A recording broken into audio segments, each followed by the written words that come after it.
different perspectives on what makes a man a homosexual. The first, the heterosexual perspective, is that homosexuals are men who have sex with men. The gay man's perspective, briefly put, is that he is attracted to other men. The difference between the two descriptions is important. The heterosexual identifies a single objective behavior, the gay man an entire internal life of feeling. While the straight man may feel support, indifference, fear, or contempt for the idea of the homosexual, the gay man has more complex feelings, in part because the term has historically been used to stigmatize. "Are you a homosexual?" is easily, often correctly, experienced as the opening salvo of an attack.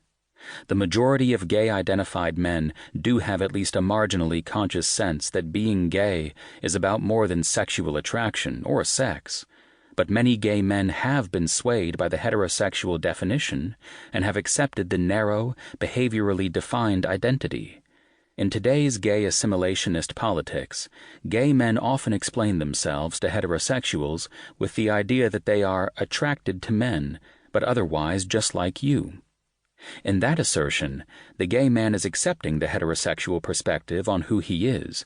The gender of his sexual partner defines him as gay and is his only distinguishing difference. From a psychological perspective, this is simply not the whole truth, and the claim often does a serious disservice to gay lives. For gay men, sexual attraction to other men is only one expression of something more fundamental, something that might be called a gay sensibility. As I'm using the term, gay sensibility describes both the man's internal experience of himself and his characteristic external expression of self to others. Together, the two constitute a sensibility, and a gay sensibility is often different from that of heterosexual men. Sexual attraction is not the cause of gay sensibility, although it may influence and inform it, nor is the simple idea of the homosexual an adequate characterization of that sensibility. The question I am raising, whether or not gay men are homosexuals and should be characterized as such, is not at all intended to dismiss the importance of gay sexual lives. Sexuality is of central importance in all human life, whether acknowledged or not.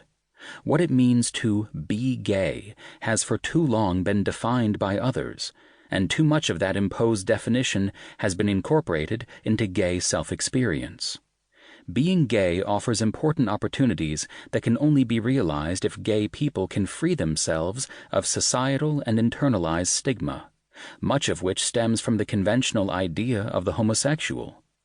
Freed from this narrow characterization, gay people have lives that are, in some ways, like heterosexual lives, and in other ways, appreciably different. Lives that express such complexity are often better, fuller, more authentic lives. Gay people, with the historical focus largely on men, have been designated homosexuals in the psychological literature since the late 19th century, when the previously little-used term appeared in the German psychiatric text Psychopathia Sexualis. In addition to homosexuality, the author, Richard von Krafft-Ebing, catalogued other psychosexual phenomena, including bestiality, exhibitionism, pedophilia, and sadism. The company homosexuals kept in this tome of perversions was a good indicator of where the understanding of gay lives was headed in the developing psychiatric literature, the popular mind, and, too often, the gay mind. But the significance of psychopathia sexualis went disturbingly beyond the classification of same-sex behavior as a pathological perversion. Before this treatise, homosexual sex had only been a behavior, a single anomaly in an otherwise normal human being. With psychopathia, homosexual behavior became something that could identify and characterize an entire person.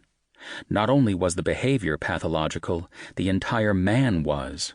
The man with a discrete cancer had become a cancer. The newly assigned identity was readily incorporated into the self-experience of gay men, giving rise to a self-perpetuating psychosocial dynamic of imposed social stigma and reactive internalized shame that, in turn, bolstered the stigma. Gay men were identified as being homosexuals, and that is what they started to feel like.